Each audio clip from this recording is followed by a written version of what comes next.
Sejarah Daulah Safawiyah di Persia. Assalamualaikum warahmatullahi wabarakatuh. Saya Niken Permata Putri sebagai pemateri pertama akan membahas pendahuluannya dulu. Ismail, pimpinan pasukan Kizilbas yang fanatik dalam kepercayaan mazhab Syiah, menyerang dan mengalahkan Aka Koyunlu di Sarur dan menaklukkan Tabriz sebagai ibu kota Aka Koyunlu dan berhasil mendudukinya. Dan Ismail memproklamirkan berdirinya Daulah Safawiyah pada tahun 1501 Masehi dengan ibu kota Tabriz, Iran. Di masa kejayaannya, pernah terjadi peperangan antara Daulah Safawiyah di bawah pimpinan Ismail I dengan Daulah Turki Utsmani di bawah pimpinan Sultan Salim I berhasil merebut Tabriz, pusat ibu kota Daulah Safawiyah. Untung Sultan Salim I pulang tidak melumpuhkan Daulah Safawiyah, namun semangat Ismail I patah setelah itu dan dia menyendiri. Faktor kemundurannya adalah karena para sultan yang lemah dan sering para ulama Syiah memaksakan saham Syiah kepada para penduduk yang beraliran Sunni sehingga timbul kemarahan golongan Sunni Afghanistan. Mereka berontak dan berhasil mengakhiri kekuasaan Daulah Safawiyah. Yang kedua, pembentukan pemerintahan Daulah Safawiyah berasal dari sebuah gerakan terkat yang berdiri di Ardabil, sebuah kota di Azerbaijan, Iran. Oleh sebab itu, daulah ini dapat dianggap sebagai peletak dasar pertama terbentuknya negara Iran sekarang. Terkat ini diberi nama Terkat Safawiyah, didirikan pada waktu yang hampir bersamaan dengan Daulah Turki Utsmani di Asia Kecil. Nama Safawiyah diambil dari nama pendirinya, Safi al-Din. Nama tersebut tetap dipertahankan sampai Terkat ini berubah menjadi gerakan politik, bahkan menjadi nama bagi daulah yang mereka dirikan, yaitu Daulah Safawiyah.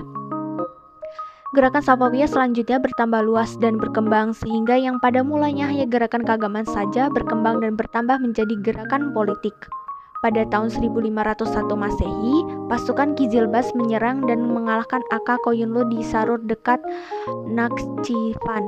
Pasukan ini terus berusaha memasuki dan menaklukkan Tabriz, ibu kota Aka Koyunlu, dan berhasil merebut dan mendudukinya. Saya akan melanjutkan materi selanjutnya, yaitu kemajuan pemerintahan dan perkembangan ilmu pengetahuan.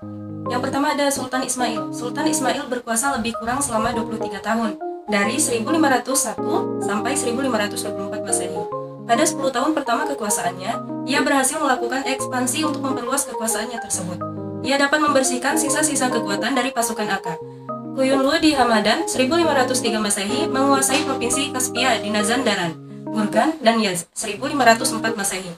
Diyarbakir 1505 sampai 1507 Masehi. Baghdad dan daerah barat daya Persia 1508 Masehi. Sirwan 1509 Masehi, dan Khurasan 1510 Masehi. Dengan demikian, hanya dalam waktu 10 tahun, dia telah dapat menguasai seluruh wilayah di Persia. Selanjutnya, Sultan Shah Abbas. Segera setelah Sultan Shah Abbas I diangkat menjadi sultan, ia mengambil langkah-langkah pemulihan kekuasaan Daulah Safawiyah yang sudah memprihatinkan itu.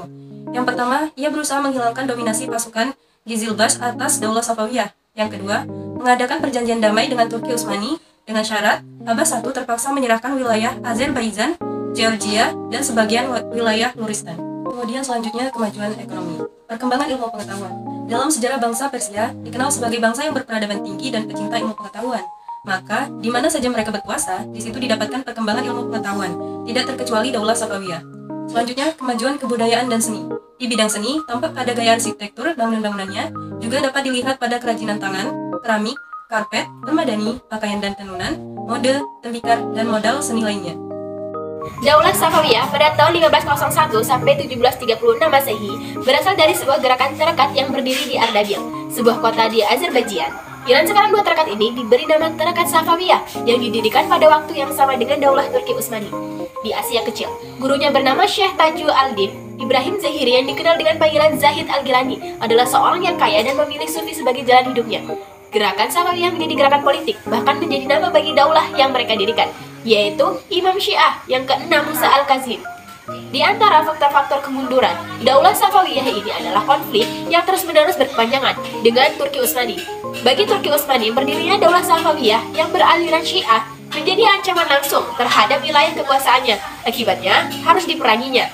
Konflik antara keduanya boleh dibilang tidak pernah padam. Kecuali dulu Sultan Abbas pernah mengadakan perjanjian perdamaian dengan Turki Utsmani.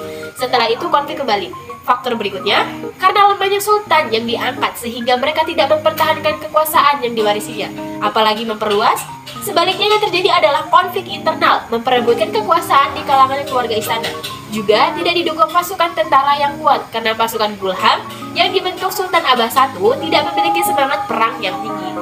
Terima kasih dan selamat belajar.